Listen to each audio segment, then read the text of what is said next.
Hey, what's up, everybody? We're not going to make you wait any longer. Welcome to the show tonight. I'm Rockin Robbie Billups for Pop Culture Philosophers. We got a great show tonight. We got the Brianiac joining us. How are you doing, Brian?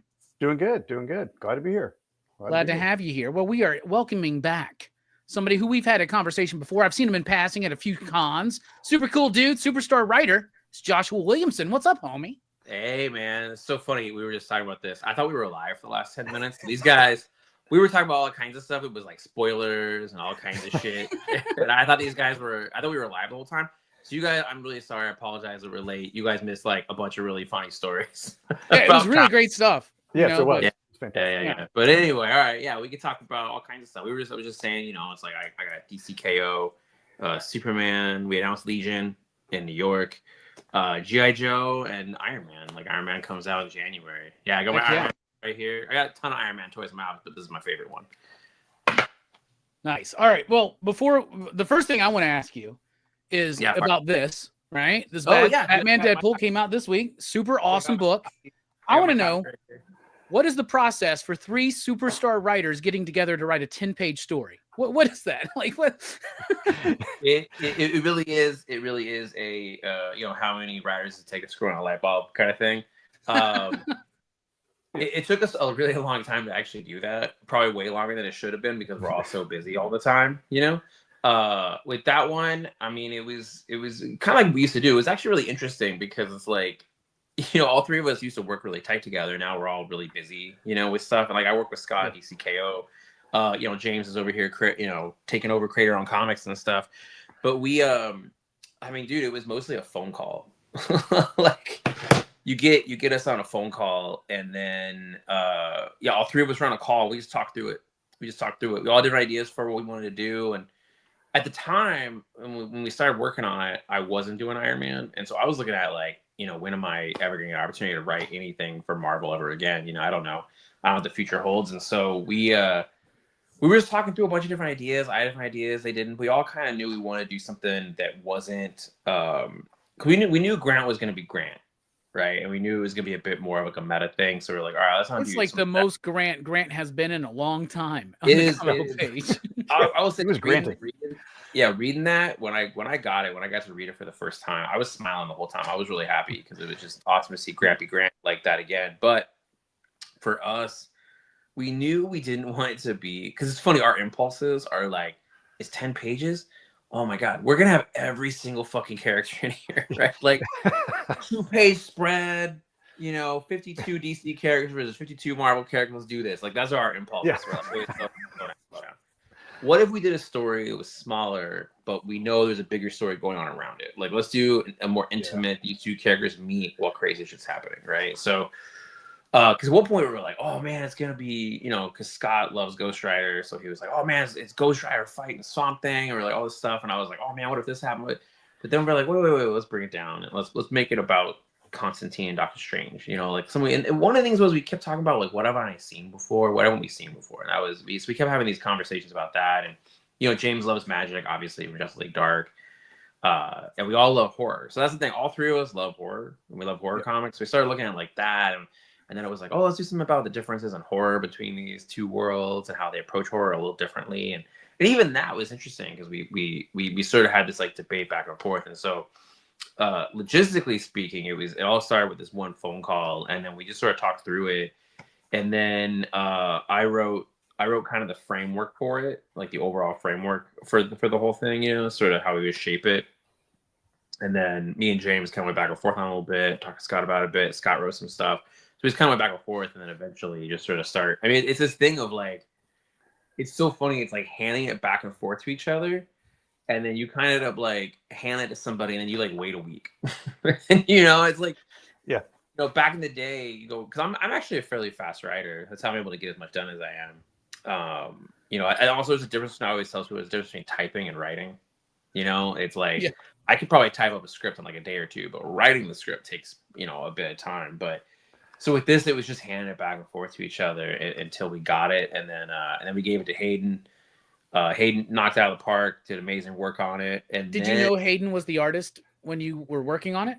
Yeah. Word. Yeah. We wrote it for Hayden. I don't like you played to their strengths because Hayden's one of their best in the biz right now. Oh yeah, Hayden's amazing. I actually owe Hayden an email today. I was supposed to do a Zoom with Hayden today, and it didn't work out. I was too busy. I was just trying to knock a script out before the week was over. And yeah, so I owe Hayden a long email.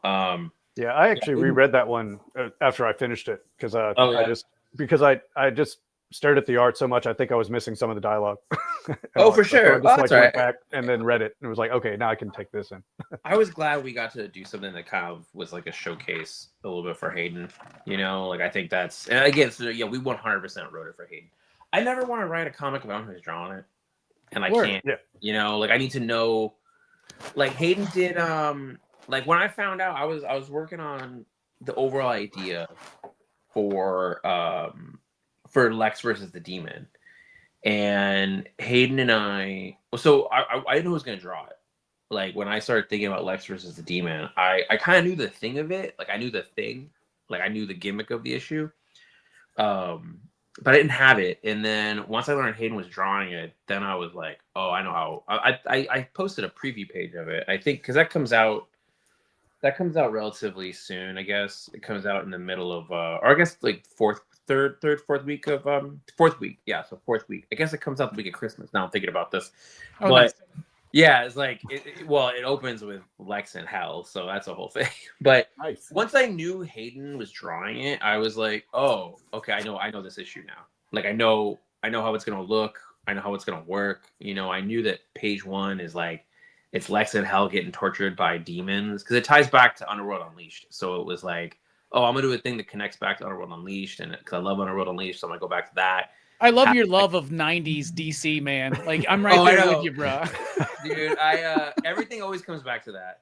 Everything always comes back to that. I feel like I have all these theories about this, but I'm definitely a product of the 90s. A lot of writers are in ways they won't admit. I think the reason why a lot of writers of my generation, like the generations kind of around us, like Scott's like this too. Like I know why Scott thinks the way he does, because especially when it comes to Batman, because of the 90s. Like one of the things that's really interesting about the 90s to me is that Batman, X-Men, Spider-Man, all of them, it was like all those big books essentially had an event every 6 months. Like there was something like Batman was a nonstop event book, basically from Nightfall all the way through, basically today.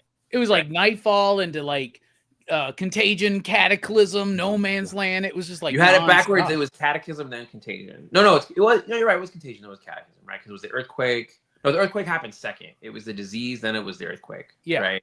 Yeah. And No Man's Land, but yeah, it was like it was Nightfall. Nightfall, Night Quest, Night's End. Like it was just boom, boom, boom, boom. And then you're like, oh, now we're in Legacy, and now there's a disease in the city. And then there's an earthquake. And then, oh no, we're blowing up the bridges. You know what I mean? It was just like, oh, the bridges are okay. Everybody's cool. But Bruce Wayne's a murderer now. Yep. He's a fugitive now. You know what I mean? It was like, and I think that did something to all of our brains. Yeah. Where like the story's got to be big and it's got to be constantly escalating, Like I do with this a lot. Like I think it's part of what we are. But yeah, I'm definitely a 90s kid. You can tell like I'm very influenced by Triangle era Superman. My thoughts on Batman stuff in that era. You can see by the Green Arrow book I did. Like you could tell. Yeah. My. Dude, like you speak my language on your Superman book because you do so many references to that Jeff Loeb, Joe Kelly era, like Brianiac, Y2K, and all that kind. I'm just like, somebody else remembers this and loves it as much as I do, man. You have no idea how many conversations I had to have about the fact that Lex had a daughter that just got erased. Now, and here's the thing about her that's crazy. She didn't get like just erased. There's no story erased. It was literally like Superman comes back from saving her at the end of Our Worlds at War. He hands a baby girl to Lex and is like, be a father. Don't fuck this up. And then Lex becomes president, and they never talk about it again. Yeah, you're right. There's no like, oh, I took care of that baby. Like, there's nothing, nothing. It never happens again. That's why it was so easy to kind of bring her back. I was like, he just shipped her butt to an island. Like, yep. You know what I mean? It was so funny. And I did so much research on that, and I was like, oh, there's this like Jimmy Olsen story in this Metropolis book where she was mentioned, and there was like an AI version of her, but it wasn't her. So it was fascinating, but yeah, dude, like that stuff too. The Joe Kelly, Jeff Loeb stuff is really good. I go back and look at that a lot. I was actually rereading. Oh man, I was reading a comic. Fuck, I'll tell you what it was. I was rereading Emperor Joker yesterday. Oh, I love Emperor Joker, man. Ooh. Ooh. I was reading Emperor Joker. I was looking at Our Worlds at War. I was thinking about Imperiax and Ignition. All these characters in that window, these Superman villains and stuff. Yeah, I always go back and look at that stuff sometimes. I have I'm a big 90s kid. Yeah. Some reason why I love Deadpool.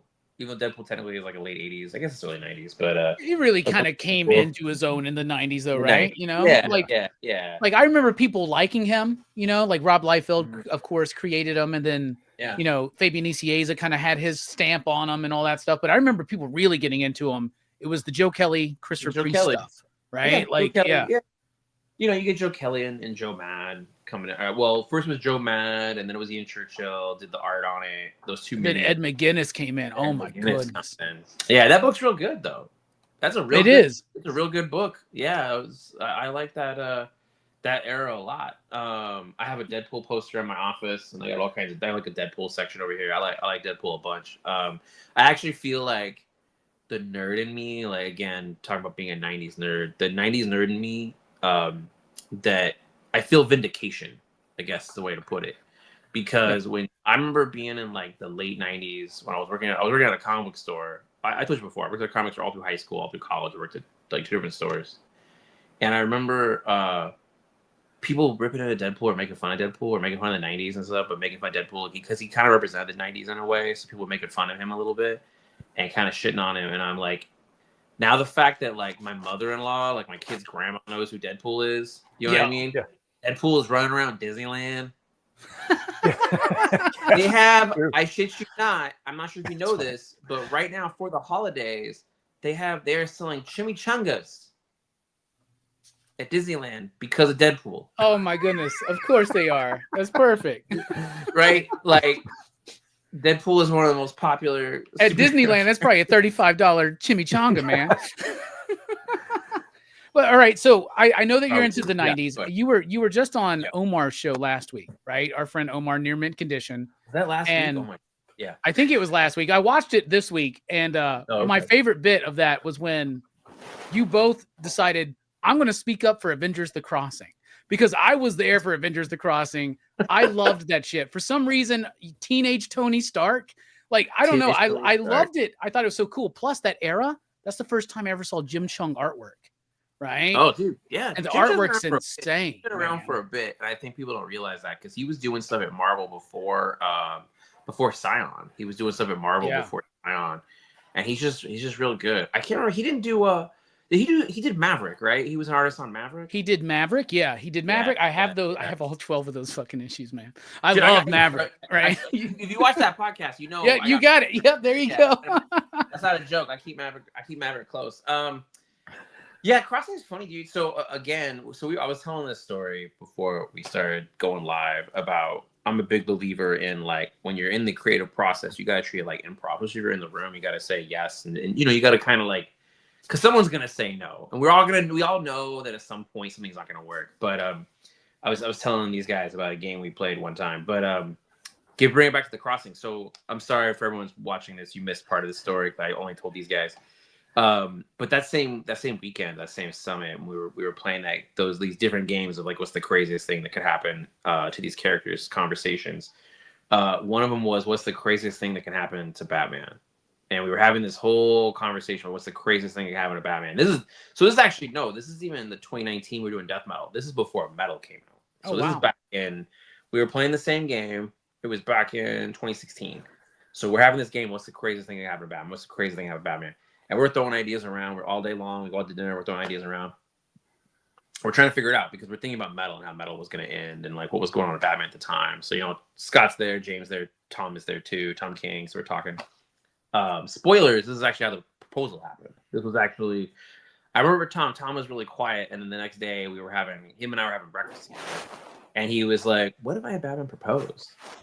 And I was like, bring it to the room, dude. Bring it to the room. Say it in the room. So that's actually the first time he pitched it in the room was during this. But so the night before that, we're at dinner, and we're all talking, and we're joking about stuff, and I remember Bob Harris was sitting next to me, and I was like, I got it. would make Bruce a teenager again. Like something happens during metal, reverts him back to being a kid. And I remember Bob, who was obviously at Marvel when the crossing happened, and when Tony Stark got engaged. I forget Bob didn't write that, but did he write that? But he was he was there. He was he editor-in-chief at the time, maybe, when that was happening, or was that right before? Maybe it might have been right before. It might have been in that window. Yeah, I have to look at like the timeline. But I remember Bob looked at me and he was like, "What are you doing? Like, why are you even saying that?" And then he was like, we did that at Marvel, right? We did it at Marvel. And I was like, I know, that's why I'm saying it. That's why I'm saying it right now, because you're sitting next to me. Like, if anybody is going to get what I'm joking about right now, it is Bob Harris. Like, he is literally sitting next to me being like, we can't, that's not going to work. We're not reverting him back to being a teenager. Let me tell you about Tony Stark being a teenager. And he's like, we got a lot of letters that month. Yeah, I was like, that's why I'm joking right now. This is the fun part of this conversation. You're supposed to have fun. I mean, it was really funny when we were talking to Omar about that, and I brought up how I liked the Heroes Reborn Iron Man book, and he just had like a stone cold face for a moment. I was like, I like that first issue. That first issue is cool. It's actually kind of interesting because it's like an Iron Man story and it's like a Hulk origin story at the same time. I like that one. I don't know. Yeah, Wills was killing it with the artwork. Yeah, man. dude. Yes. I was a big fan of his. I mean, dude, I bought so many copies of Wetworks when it came out. Bought so many. I remember when it came out, it was a big deal because it took so long for it to come out. You remember it took so long for Wetworks to come out. It was supposed to be like that first year, right? And it was the one, it took like a year and a half or something to come out. Dude, it took way later. I feel like it took way later because that came out when I was in middle school, and it came out like after Pitt, probably. Yeah, now that I think about it. Probably 2 years, maybe. I don't know. But man, I remember buying that wraparound cover and being so pumped for Wetworks and going to school and being like, I got 5 copies of Wetworks #1. It's the jam. I mean, I was definitely a sucker for gimmick covers and for any gimmick cover or anything like that. I mean, I had all Gen 13 covers. Like I had all that stuff. Like I was big time. If there was a cover gimmick, I was getting it. Do you remember that Gen 13 gimmick where they had all like alternative interiors? Mm-hmm. Right, so there was like I don't remember what issue it was, but there was a 0.1, a 0.2, and a 0.3. And like was that the one that had a bunch of guest stars, like Bone was in it and all that kind of stuff? Let's look at that. I don't remember that. I mean, that's the thing about some of that stuff. Like, I loved a lot of that stuff, but my memory is starting to fade away. I was thinking about this today because of Superboy Prime. Superboy Prime, like read comics in his world, and then he's over here. And I was like thinking about him in general and stuff about him because he's still on Superman right now, and like we have other plans for Prime in the future. But I was thinking about stuff that he says, and I had this moment of like, I know he knows a lot about comics, but he didn't read everything. Like Prime didn't read every single book, so there's still gonna be like some holes in there, or he doesn't remember everything. That'll be something. But anyway, yeah. Big fan of 90s comics. So Fantastic Four is my #1 thing, right? Like when I could only afford to buy and keep up with one comic back in those days, it was Fantastic Four. This was during the Tom DeFalco, Paul Ryan era. I got into them like right at the tail end of John Byrne. And I've been a Fantastic Four nut ever since. But the first time that I was able to mow my neighbor's yard, I had some extra money to add a second book. It was Iron Man, bro. Like, oh man, I was always obsessed with Iron Man. I would try to make Iron Man and Night Thrasher suits out of like Pringles cans and milk jugs and cardboard boxes and shit like that. Oh my god! Yeah, so I'm a nut for Iron Man, and I have not been legitimately excited about an Iron Man run since Matt Fraction. So it's been a while. His run is real good. It is, and I know you're a fan of Iron Man. So you got Iron Man coming up in January. You did a little bit of work at Marvel, including Haunted Mansion, but why now to jump over to Marvel to do this, and why Iron Man? Why now? What's going on? Well, it's funny. I told this story a few times, but it's the truth. That's what really happened. Like, I have a notebook. It's right here. I have this notebook, and it's just full of Marvel ideas. Like, it's just ideas that I've had for Marvel stuff over the years, right? I just write down whatever in here. And I had this idea for an Iron Man story like 10 years ago because I really like Tony Stark. I love the character. I've always had a lot of thoughts about him. And like 10 years ago, I had this idea for the book, like a big Iron Man idea. And so I wrote it in the notebook. It's the first entry in the notebook. It's actually the first thing it's in there. There's all kinds of crazy ideas in there and stuff. And a few years ago, 2 years ago, 2 years ago this week, I said this on another podcast. 2 years ago this week, I went to Disneyland with my family. It was the first time we've been able to go since the pandemic. And so we go really early one morning. We go, boom, we're there, you know, and we walk into Avengers Campus. And the moment I walked in there, I was like I'm very much a DC person. Like, obviously, like, I think I know DC like the back of my hand in terms of the universe, not just the universe, but like the company history, the publishing, the people, everything. I know really well. But at the end of the day, I'm a comic book person. You know, it's like I read it all, not just DC. I read Marvel. I read a gazillion Image books, create your own books. I buy all kinds of stuff. I'm always picking up different kinds of books. I just got this in the mail today. I'm literally gonna open it while we're talking. What is this? I think I know what this is.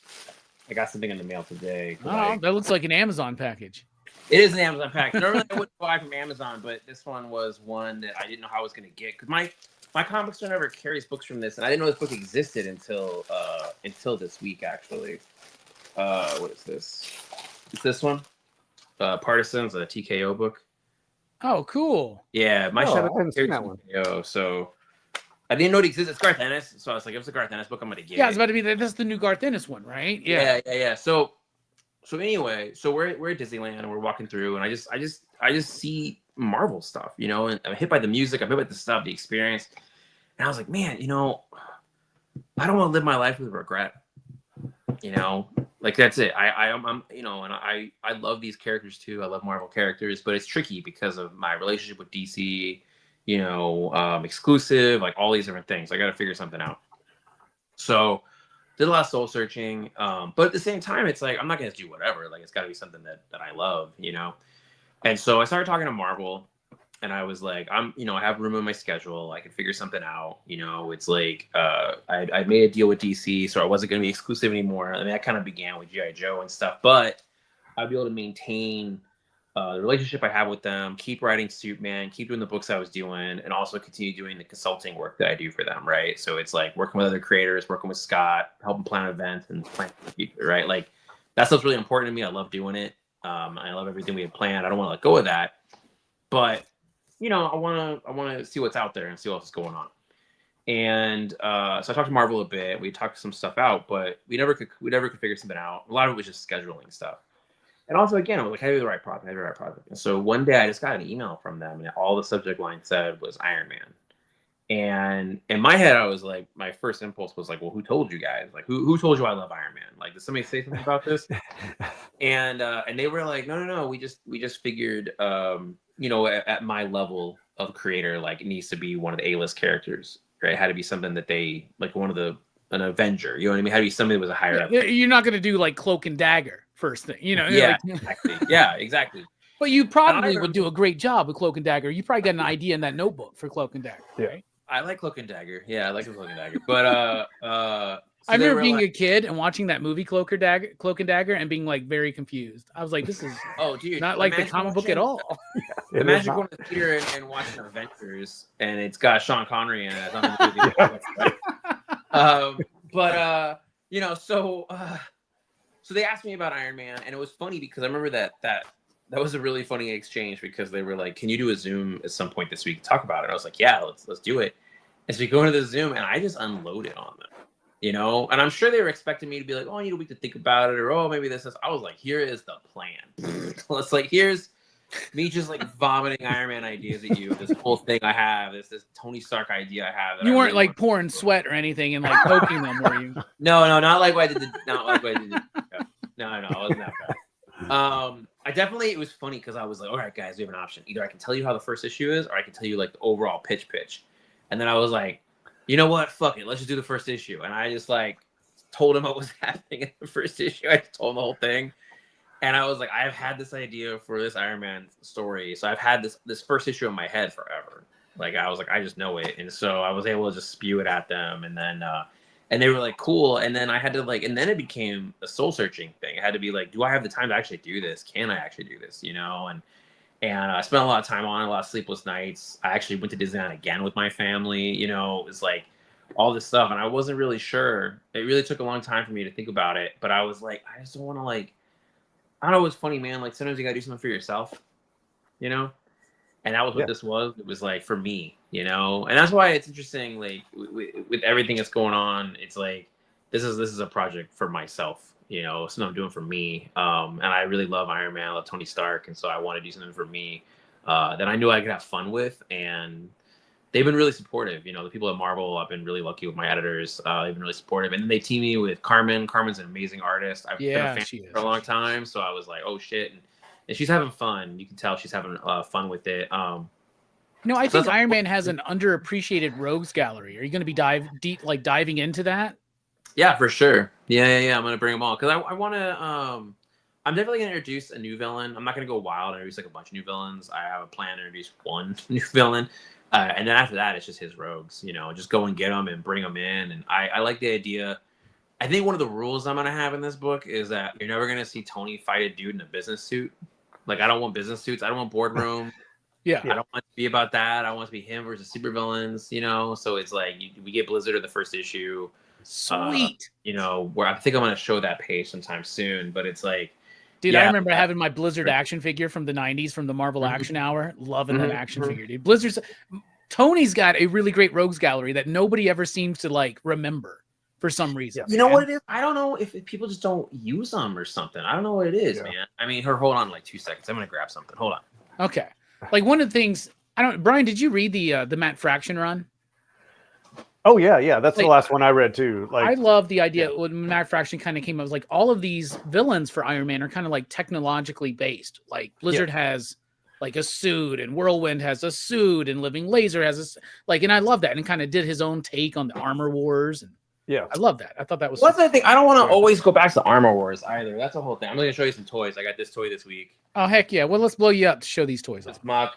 This one right here. It's the mock here. I've had this War Machine for a bit. I just haven't opened it yet. Oh, nice. And then I got this in the mail a little bit ago. This is actually it's the Extremist Iron Man, but it's this version of the Mandarin in a suit, which is that is dope. And then here we go. We got this one. This is a dope one. You'll appreciate this one. It says Iron Man armor. Oh, that's like my favorite Iron Man armor, man. Issue 300, bro. Yeah, dude. I was thinking about this, dude. It's so funny. I went through and I was grabbing all the armors that I liked. I basically went through every single armor and was like, which ones do I like best? And a lot of them it was a weird mix because I kind of prefer the ones from the 90s. I like them when they're a little bulkier, you know, like a little bulkier. Yeah. And I sent all those to Carmen. I was like, let's look at all these different designs. Look at this. There was a part of me that was like, let's just do the modular armor. let's just do that. But I was like, no. But yeah, this is like the cartoon one. This is the cartoon one right here. And then this guy right here. Yeah. Oh. I got a plan for him too. So he won't be in the first. He won't be in the first arc though. I want to make sure that we do him right. You know. So it's like. Yeah, I have a big plan for his villains. Like it's gonna be kind of a rollout as we reintroduce them, and then this thing that I'm gonna be building with them. It's gonna take some time to get there, but I have a big plan for all his villains. So I'm gonna gradually give each one a little bit of their own time with him. Nice. The first 5 issues are one story that's kind of setting up my whole plan. And then issue 6, I have a guest star in it, and then after that, it's just gonna be like this build that I'm doing for this really big Iron Man story. I'm really excited about it, and it's cool that they've been really supportive of what I want to do with it. You know, I kind of laid out this whole crazy thing to everybody, and yeah, dude, I'm pumped. It's been really fun. I mean, that's the thing about it. It's been fun to write. I like writing Tony. Like Tony's really fun to write. He's this, you know, I like a Tony positive kind of version of him. I don't like when he is kind of a bummer. Him to be cocky and too smart for his own good. Yeah. What's that? Feeling himself. Yeah. Like you know, it's cool every once in a while. Like he gets a little like, you know, bummed about something, but I don't want that to be his default. I want his default to be like, look at me, I am awesome. Yeah. You know, and like the showman. Yeah, the showman a little bit. You'll see in the first issue. I'm pretty pumped for people to start reading the first issue. I think we're gonna try to send it out to retailers probably the next week or so. I'm hoping. Sweet. Looking forward to it, man. Maybe a little bit after that. Well, because it's weird because of the holidays, man. This is what's so crazy right now in comics. I'm gonna tell you guys something that is the thing in all the comics is the holiday schedule. The holiday schedule is wild because the printers close and distribution changes up. So tell me about it, dude. I've been having to do double FOCs. I'm just oh my goodness. I'm like, why do I got so many books on FOC this week? You know, man. Oh man, it's gonna be rough, dude. So like this Monday and then next Monday, dude, I'm telling you, it gets rough. Like, and was when that means the books are due. Like that means it's like stuff that you're normally like, oh, I got 4 weeks to finish this up. It's like, nope. So it has been brutal, dude. Like this particular like FOC schedule right now has been it's been really hard on us. But it's one of those things where it's like you're at the same time you're like I don't know, Scott and I were talking about a lot this week where it's like we feel like we're in the trenches a little bit right now because we're just like every day you're like, oh man, there is no break. It is just like get it done, go, get it done, go, get it done, go. It's like that's how it's been a little bit. But yeah, so Iron Man, we have our FOC is actually on December 1st. It doesn't come out until the end of January. It comes out January 28th. Yeah. But because of the holidays, FOC is actually on the 1st. So I'm trying to get out there and let people know that so they know to tell their comic book stores because that's such a big thing, that. But also, to go pre-order it, just talk to them with your shop and then go pick it up when it comes out. That's one of the things I think has been interesting lately is like, I've been thinking about this a lot lately is like, don't just pre-order it, pick up that pre-order. Yes. Get in that store and get it. But like, I feel like, I wonder how you feel about this because you're fucking right there. It's like how crucial it is to go to the comic book store on Wednesday. Like how much that's a thing right now. I mean, I think that it's interesting with movies. You could tell the way movies are being promoted. They're really being like, you got to go to the theater. Like if you want this, if it's so difficult because it's like, if you want to see this, you want this thing to succeed, you got to go to the theater. It's the same way with comic books right now, where it's like, if you want this comic book to succeed, you got to go into the comic book store. Like, you got to go to the comic book store and actually go in on Wednesday. Like, it's such an interesting thing right now. Wednesday's a big deal, man. Like, we got our Wednesday warriors. You're a Wednesday warrior. You worked at the shop. You know the people, right? Oh, I know. And it's very important, at least in that first week. That Wednesday to Saturday, because a lot of us retailers, like, we're doing FOCs on Monday. So a lot of the times we're doing FOCs for issue number 2s of number 1s that may not have even come out. Yeah. Or number 1s that just dropped. So when we're looking for our numbers for issue number 2 and 1 just came out 3 days ago, like that's why the Wednesday sell through is so important because we're getting shorter lead times for FOC for some books. That's one thing that's kind of rough right now is that, like, I mean, look at Night Fight. Like Night Fight number 3, I think goes FOC before 2 comes out. Yeah. And it's part of why I yesterday I posted up this cover. Did you see the cover I did where it has like adult Damien and Bruce is playing with a little kid? Yes. Okay. Part of why I posted that a little early was I was like, that little kid's technically his first appearance is issue 3. So I was like, I think that'll be out there by the time that goes FOC. Like, because you get access to some stuff ahead of FOC, right? They give you some stuff ahead of time. Some stuff, yeah. Like I got to read Night Fight number 1 beforehand. Got to read, most of the DC is usually like the events in issue number 1s and 2s and things like that. And the Image is really good at like hooking us up. Yeah, like I was on your retailer call for G.I. Joe. I wanted to like chime in and say something, but I was just letting you do your thing, man. You can. But before I nerd out on G.I. Joe real quick, Brian, I want to throw it to you for the Brian bit. If you've got some questions you want to ask Joshua, J-Dubs, go ahead. This is your moment, Brian. Okay. Yeah, I don't really have anything prepared, but like the first comic that got me where I wanted to collect them and like, stay into it was Iron Man. Yeah, it was, awesome. So like, I'm excited because also like Robbie was saying, the last one I read was the Fraction run. Like I dang. Listen, I mean, I'm not going to toot my own horn here, but there's some good Iron Man comics in Fraction. I know there are, but it's like, I don't know. No, I get it. Like, I'm super excited. But no, I wasn't familiar with the artist, and Robbie showed it to me in the shop the other day, and that, that also just elevated it too. Like, she's awesome. I mean, she's having a lot of fun with it. I mean, but you had a question? Oh, well, I was really the only one I came up with was more related to G.I. Joe. Okay, we can talk. That's fine, but yeah, I mean, so Iron Man, I really like that character a bunch, and it's a character I've read consistently since we were joking around about Crossing, but like I really have been reading it since, So it's like I like the Fraction one, I like the Bendis one. Go ahead. Okay, yeah. Oh, yeah, I did miss the Bendis one. I was going to say, is there ones that stand out to you then? Or Let's go check out. I think the Fraction one is probably the last. Like, it's crazy to think about that because the Fraction one is almost, man. I think it might be 20 years old. Yeah, no, it's 15 or No, it's definitely it's got to be 20, right? Yeah. Which is crazy to think about. Yeah. It's funny. Matt and I one time we were actually, I'm gonna be name dropping all over the place. We were at Bendis's house and we were talking. This is right when Bendis came over, and I think Fraction was writing Jimmy Olsen at the time, and we were talking, and he was like, did you ever go to Marvel? And we were talking, and he was like, oh, you should try, and I was like, I don't know if that'll ever happen. And he was like, well, don't you want to write Spider-Man? I'm like, yeah, but I really want to write Iron Man. Like, I remember saying that right to Matt. I was like, that's the one that I have the ideas for the most. I have Spider-Man ideas, but like Iron Man is one I had, but yeah, I mean, that one, the Fraction one, there's a lot of stuff from back in the day that I'm a big fan of. Like I said, a lot of the 90s stuff. I've gone back and read a lot of the David Michelin and like Bob Layton stuff. Like, I've gone through it all. I got a bunch of omnibuses. I like the Bendis one. I like the Krupusek one. The Krupusek one is actually one that sticks with me a lot of times for like different reasons. I think like Stark Solutions and stuff like that. With Sean Shin. Right? Yeah, with Sean Shin, dude. Yeah, hell yeah. That was good stuff.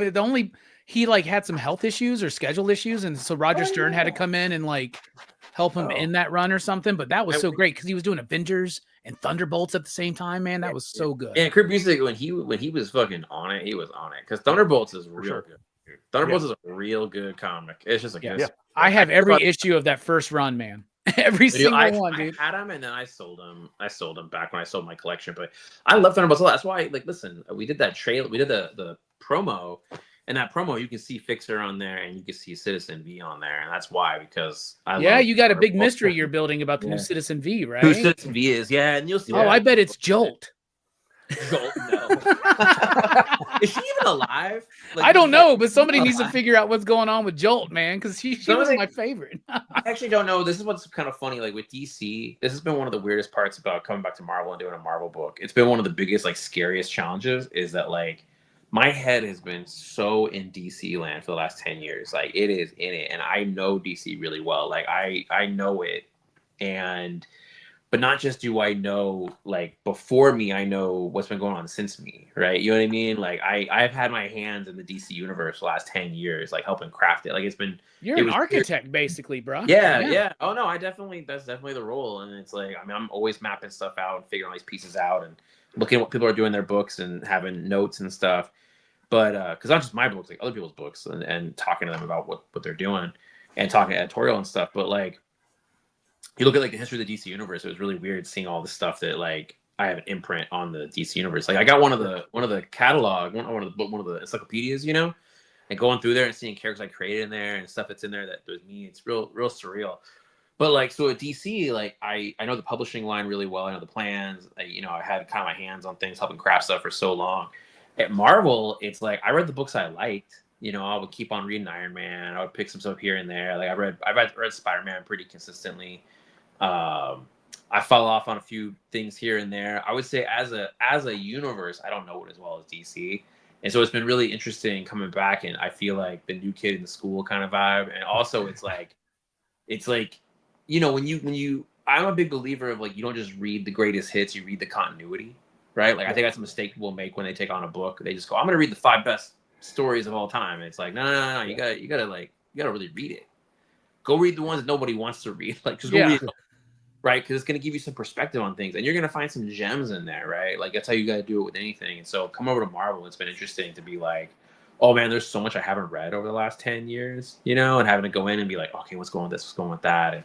And then trying to figure it out and having questions. I had the editors occasionally be like, oh, that person is dead. You can't do that anymore.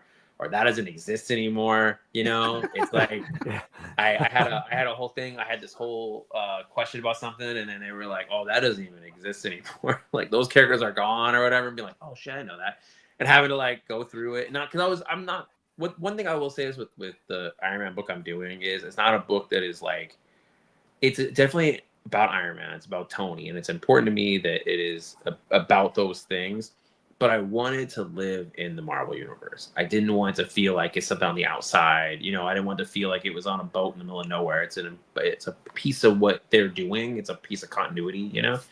And And so that meant pulling in other stuff, like going and talking to Chip about what he's doing in Captain America. It was like looking at you got to talk to him about like because he's doing the Armageddon event next year. Yeah. So you got to build into that, right? Into all these pieces, and then I talked to. There's a thing in the first issue where you find out that Tony has taken over the old bunker that the Hulk was made at, that the Banner was at, that created the Hulk.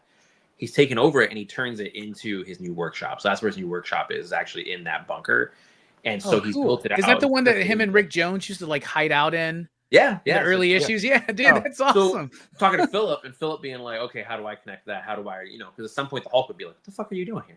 Like Banner would be like, why are you, this is dangerous, right? You shouldn't be here.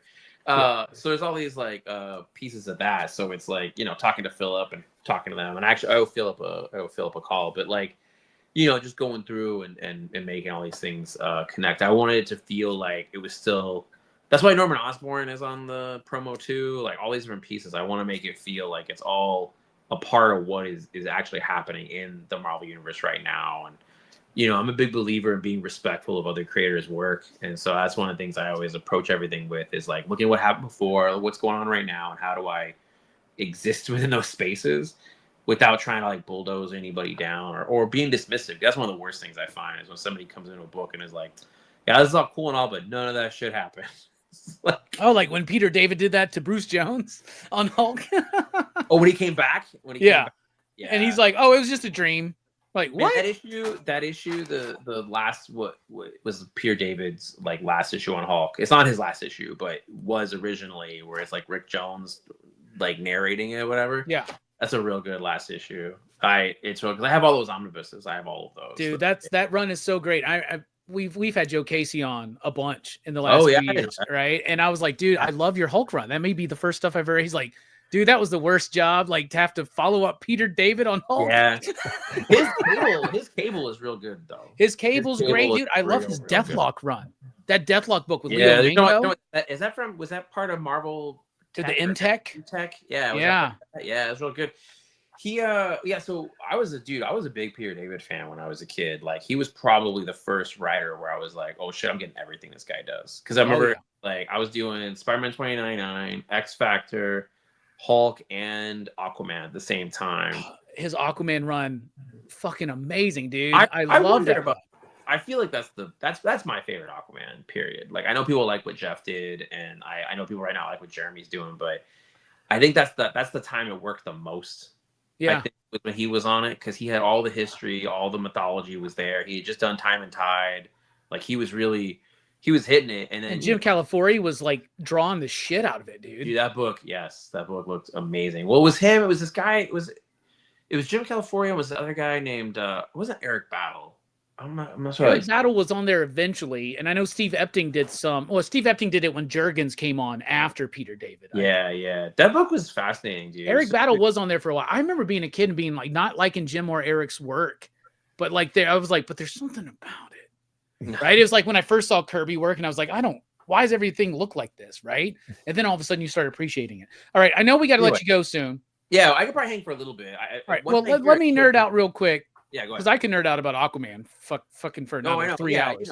I could talk about any comic for a long. Real quick though, I mean, dude, your work on G.I. Joe is fucking phenomenal, dude. Oh, thanks, man. I think it's like, I think you've actually leveled up over these last couple years with Superman and with G.I. Joe in particular. Tom Riley, Jordi Belair, I think is doing the best coloring of her in years. So right, good. Like the newest issue was so great, dude.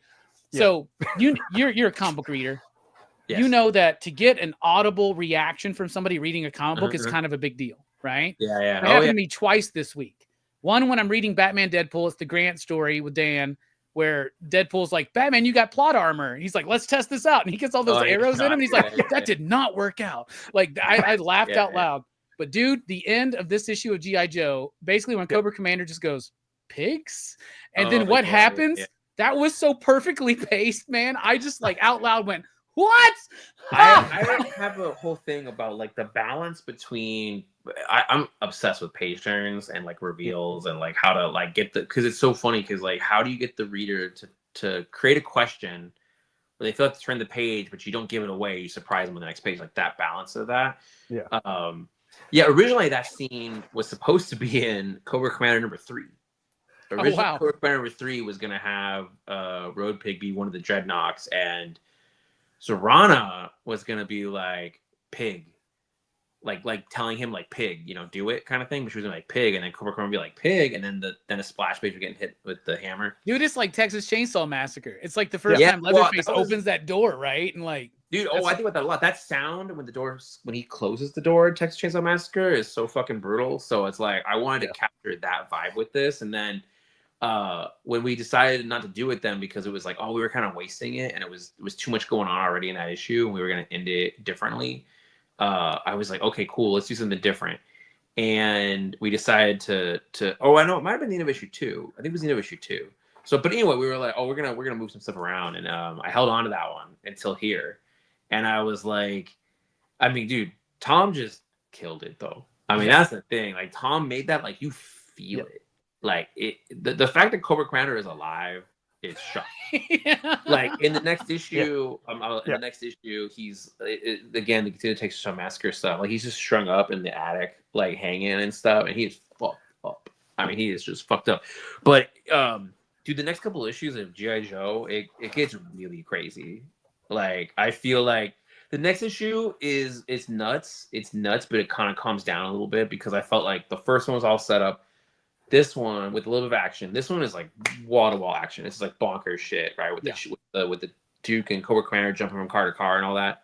Dude, that double-page spread is amazing, by the way. Oh my god. Dude, Tom is so funny because Tom, I'll write like a 12-panel 2-page spread.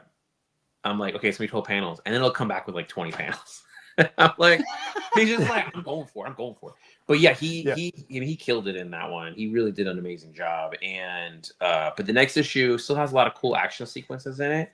But then it kind of quiets down a little bit because you'll see why. But it kind of quiets down, and then it ramps up. And then issue 16 and 17 are just nonstop lunacy. It is like it is nonstop like. So many crazy things happen in the next few issues that like I don't know, it gets nuts because then it's like 18 is actually a lot of action too, but it's a little quieter because issue 18 is where we bring in Roadblock, and then 19 we tie in some stuff with what's going on with Mask, and then we revealed the cover to 20. You saw it, right? Optimus Prime's on the cover. Yeah. Issue 20. Nice. So I mean, dude, we're hitting this like stride in that book right now where it is like we had at New York Comic Con. I had dinner with all the Skybound crew, the Energon Universe crew. We had a big dinner, and Tom and Andrea were with me. They were sitting with me along with Ben Abernathy, and I just told them everything we had planned for like years out. Cause we were trying to figure out who was going to draw what, right? Like, who's going to draw what? We were like breaking up who's going to draw what, and I was just telling them the whole plan, and I was like, damn, it is gonna be nuts because it really is like a building thing that just gets crazier and crazier as we go. Like there is no rest, I think, in this book for a minute. It's gonna be really nuts, dude. Dude, like, it's so good. It's selling incredibly well at my shop. All of Energon, of the Energon stuff is selling very well at my shop, and it has maintained that for 2 years now, and that's a big deal, right? Yeah. And DC stuff is selling. Like DC KO outperformed what I thought it would do. Absolute Batman keeps getting more and more. Like I keep upping my orders on that book, right? Why are you not on an Absolute book, bruh? Surely, did they offer you one? Oh man, yeah. I mean, we talked about it. I mean, it's so funny because I had my hands all over the creation of that universe. I mean, like Scott and I talked through all the stuff with Darkseid, a lot of the stuff there, and I was there to give notes on the outlines for all of it. So I gave outline notes to Superman and Wonder Woman. Those are the two that I gave some notes to, and I talked to Jason and talked to Kelly, and I had my hands all over it. At the time, I think that Scott and I were very like where we were kind of splitting our work duties. Is basically how it looked. Like he was really focused on Absolute. I was really focused on the core line side of All In. Like that's what we were doing. Like I was already thinking ahead to DCKO, so we weren't calling it that at the time, but it's like we just kind of split our duties up. Yeah, because you've been using Superman to build into some of that stuff too with the Legion side and all that. Yeah. So we kind of split our duties up, and that's pretty much why it was kind of like I'm gonna be over here, he's gonna be over there, and then my workload at that time particularly was nuts, dude. I mean, you're talking about because they started working on Absolute. They started working on a while back, right? Yeah. So it's like. Scott loves to talk about stuff, but it's like we were Because I remember having dinner with Nick and Dragata a whole year before Absolute Batman art had come out, before issue 1 came out, and they were already like working through issue 1. Like they had already, like a whole year ahead, they were doing the work on it. Like they were already together. And I was just deep in it by that point. You know, I was working on, man, because you remember that year was crazy because I was doing Duke and Cobra Commander, building out getting started on G.I. Joe. I was doing Superman, I was doing Green Arrow, I was doing Darkrai still, I was doing Batman and Robin. Like I had a crazy workload. It was like, am I gonna add anything to this? No. I had to start shaving stuff down. That was the thing. Like I quit Green Arrow, I quit Batman and Robin. I was cleaning stuff down.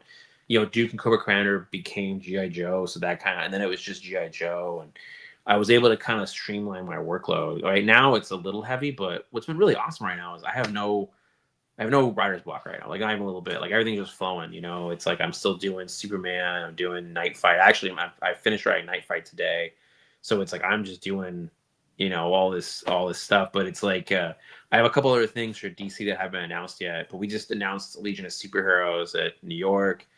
And then I got G.I. Joe and I got Iron Man. So I feel like I'm good.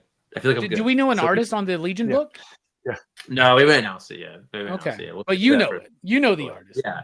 I know. Okay. Yeah. We'll save it for later. Yeah. All right. Legion's one of those books that's always eluded me, man. Everybody tells me different things. Like Dennis Camp tells me 5 years later. Joe Corallo tells me start from the very, very beginning. Don't do that. Don't do that. No, you'll lose your mind. Paul Kaminsky, who's the editor, he's my Superman editor, and he's the Metropolis group editor, so he's also the editor on KO, and he also was like that. He was like, I've never been into Legion, I don't know anything about Legion. And so he was like, when he and I started talking about me doing Legion over a year ago, he was like, I'm gonna read every single Legion comic. And so he's been doing it in order. 5 years later, Legion is funny. I know Dennis is a huge fan. He's a huge fan, but so is Tom King. Tom King is a huge fan of 5 years later. You can see it in his work. He's really influenced by that era. Keith Giffen. That's why Omega Man is like really influenced by it.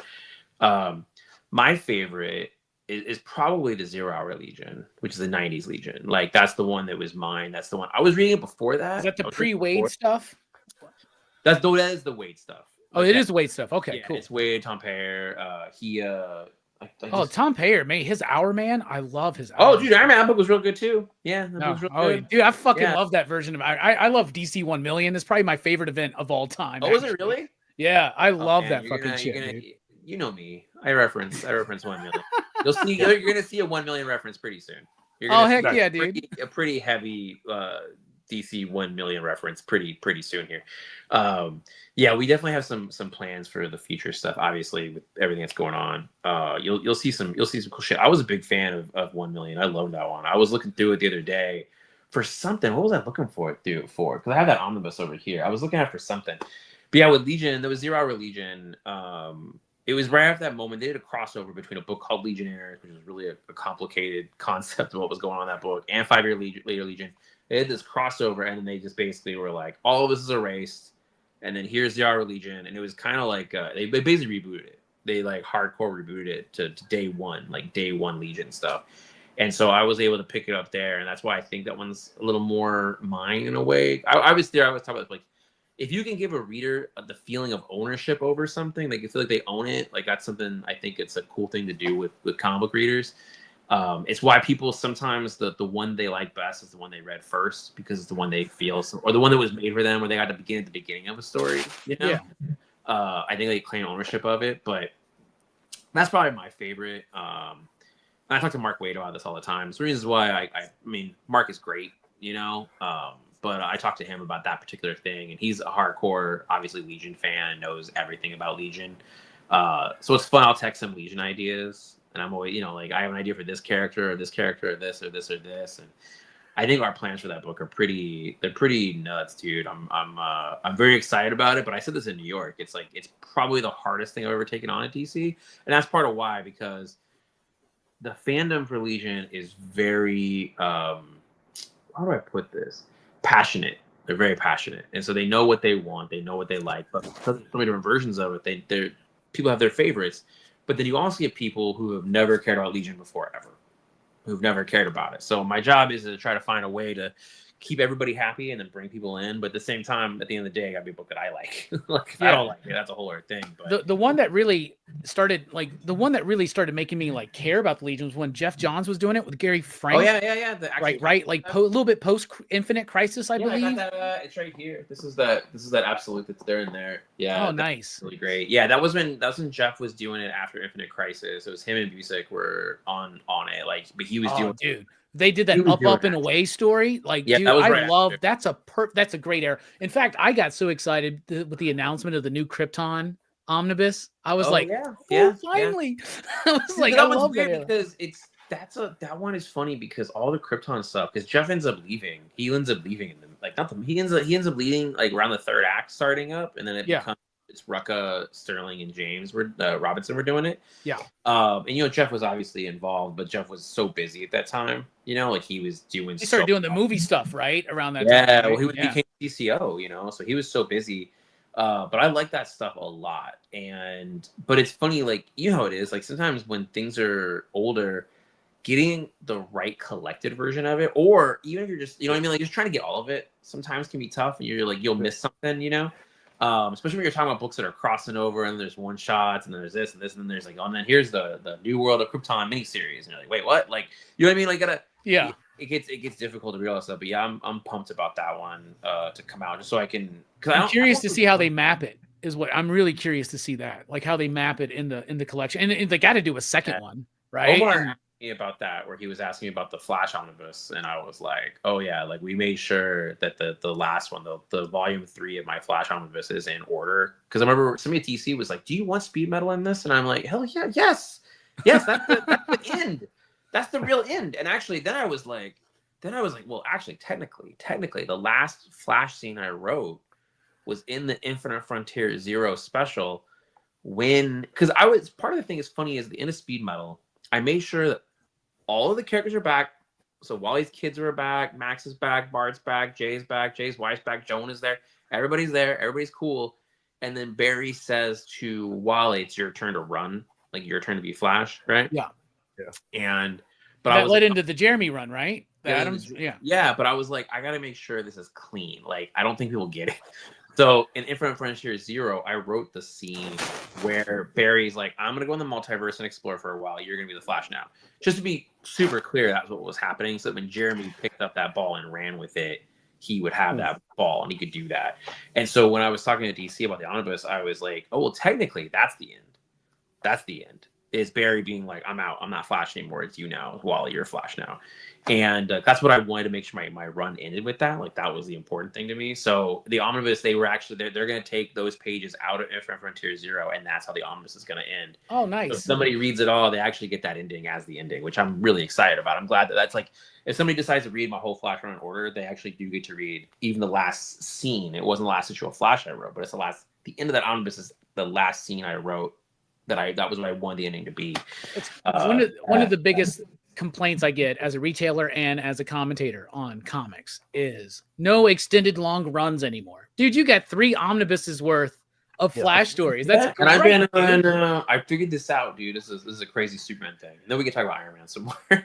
I figured something out with Superman. I was doing the math and I was like, no one has been on Superman longer than 3 years in almost 30 years or over 20 years, because the closest you get is those guys, is the Joe Casey, Joe Flo, Joe Kelly era, right? Like those guys were all on it for 3 years.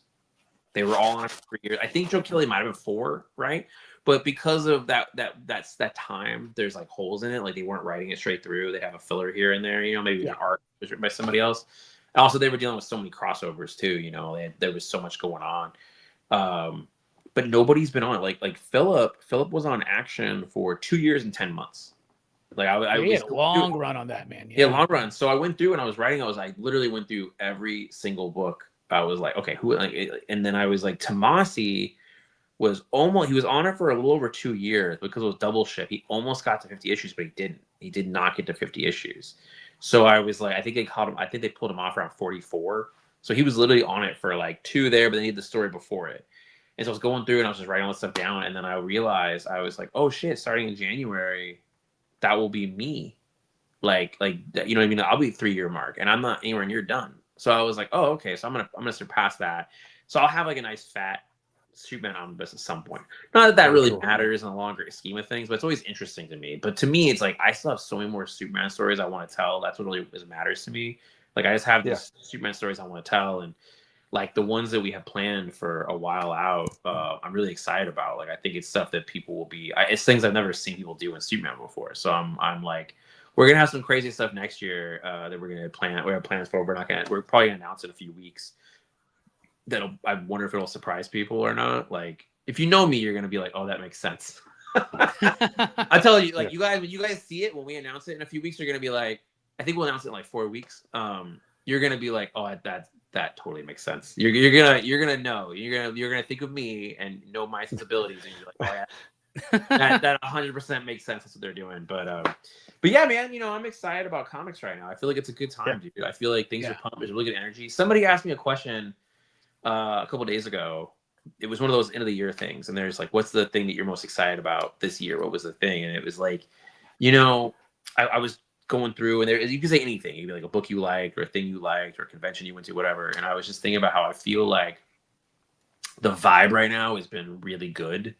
Like I think that it seems like people are just, I don't know. I say this at summits a lot, where I'm like, you know, there's always challenges. There's things we got to work on as comics, not just like just one publisher, but in comics, I feel like a lot we have to work on. But at the end of the day, man, I feel like people are happy. I don't know. There's a good energy right now. Like people are going to the comic book stores, people are picking up books. I go to conventions, people are pumped. Yeah. You know, I just feel like there's a good energy. Like people are excited about comics right now. Like that's something that is awesome. And it's like, dude, I have so many people in their early 20s coming in buying Absolute Batman, Absolute Martian Manhunter, Absolute Wonder Woman. That's awesome. That's crazy. And then like with Absolute Batman, I'm like, this is perfect. I'm gonna like once they sink their teeth into that, I'm gonna be like, hey, you like the art? You should check out East to West. Dude, that's how it's supposed to work, right? I think that's something we lost for a minute there. I was just I'll use an example. I'll use Scott as the example, and then I'll make it selfish at the same time. So if you were reading Scott's Batman back in the day, right? If you're reading that, you go in the comic store and you're like, man, I love this Batman book, and they're like, oh, you like that book? That Scott Snyder book? You should read Witches. All right, so then you pick up Witches, and you love Witches. You come in and you're like, I love Witches. Well, this is great. What's next? And the retailer was like, well, you got to read Nailbiter. Here's Nailbiter. And it's that vibe of, and this is part of why I think people should go into comic stores as much as they can. You know, pick up, like go buy books you like, and then ask people to work at that store. What else is here? You know, and a good retailer will know what you're liking and can give you other things. And you know, as a former comic book shop employee, once you get somebody from Batman into like an indie, they're hooked. They're in for life, bro. Yeah. Like one of the things I've been thinking about a lot lately is, it's funny. There was I saw a comment a couple of years ago from somebody, and it was interesting. It was a very short-term thinking, but they were like talking about how there were some books that came out that week and they didn't know how to sell them to anybody. Like if a customer came in, they wouldn't know how to sell them anything that came out that week. And I was like, what do you mean that week? You got years of comics to sell them. Yep. years of books you can sell them. If you aren't feeling the moment, you got a backlog of books you can sell. Like you got to hook them any way you can. Yeah. When somebody tells me that they like, oh, I've barely read any comics, I'm like, oh, dude, where do we start? Yeah. There's good stuff out there. And I think that's the thing right now. Like everything is it just feels like it is. There's just a lot of really good books out there. I mean, that's the thing. Like it's hard to keep up sometimes, you know, like I get lots of books and stuff, but go ahead. Yeah, across a lot of genres too, right?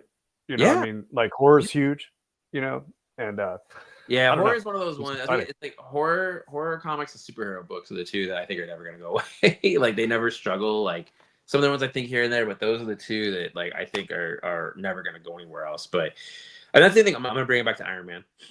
Yeah.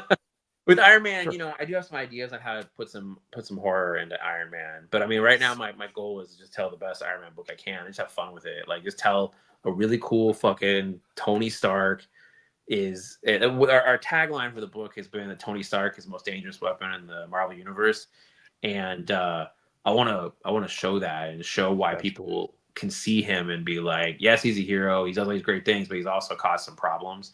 But the thing is, he's trying to be he wants to be the best version of himself. But there are other people like Madame Mask and AIM, some other villains that are like, yeah, but what if we had an evil Tony Stark? We could do some cool shit. So it's like, let's make an evil Tony Stark. Like that's kind of where their heads are at, and that's a big part of what I'm building toward. And so I don't know, man. I'm having fun right now. Like all the stuff I'm working on right now, I'm really enjoying writing right now. And that's the thing. Like Iron Man is definitely a piece of that, where it's like it's just been really fun to write it, and I'm hoping people pick up that first issue and enjoy it. Like I'm just hoping. It's funny because I think with Iron Man, you know, it's like I'm not trying to like reinvent the wheel or anything with this comic. I just want people to read it and go, I had fun with that. I enjoyed it. Like that's my. It sounds small, you know, but it's like I think that's kind of what some of these books just need sometimes. Like you just need people to have escapism and just have fun reading it. I mean, I'm really approaching it the same way I approached Duke, the same way I approached G.I. Joe. I'm looking at it from that viewpoint. Obviously with those, it was like with Duke and G.I. Joe, it was a little different because that was such a hardcore reboot, you know. But with G.I. Joe and with Duke, it was like it was a reboot, but I was approaching it from a place of being a fan, you know, being a fan of it and loving it, and then being like, how do I do both sides? How do I take the familiar that if somebody loves G.I. Joe, how do I take the familiar and make it so it's accessible for them so they still get to enjoy it? They don't feel like we're shitting on what they liked, you know, like we're taking the things that we love and we're just putting a different spin on it. But then it was accessible for somebody who'd never read G.I. Joe before. Like those are the keys, you know. And it's so crazy when I'm at conventions, people come to me and they talk about how they never read G.I. Joe, were never into G.I. Joe, and now they're into it. They're buying classified toys and stuff. Like now they're like all about it. But they're like, I'm going broke because of you, man. Thank you. But that's how I'm approaching Iron Man too. I'm approaching it from the same standpoint where it's like, you know, how do I marry these ideas of you have this character that's so popular. All right, I gotta get out of here. All right. Get, the call here, go make food for my children. Yep. Well, I appreciate you, man. And Joshua, thank you so much for joining us. No problem. Personally, Lex is one of my favorite characters. You're doing a hell of a job with him. Thank you. Oh, thank you. And you promised the retailers and the fans that you were going to make Cobra Commander very threatening and menacing, and you have. Oh, you made that dude badass. 100%. You don't 100%. even know that dude. That's with Lex. And Eric, to answer your question, I think Josh has a long-term plan for Iron Man, right? Yeah, I don't have a number planned or anything like that because I don't really think that way anymore. Like I just think of like what's the best story I can tell. But yeah, I definitely have some really cool plans on Iron Man for a bit. I'd like to be on it for a while. I'd like to tell the story I want to tell. So yeah. Heck yeah. All right. Well, Joshua's kids have got to eat. My wife just up them. We love you guys. Like, gotta feed the kids, so I gotta get out of here. All right. All right. Station Have a great night. Pop. Yes.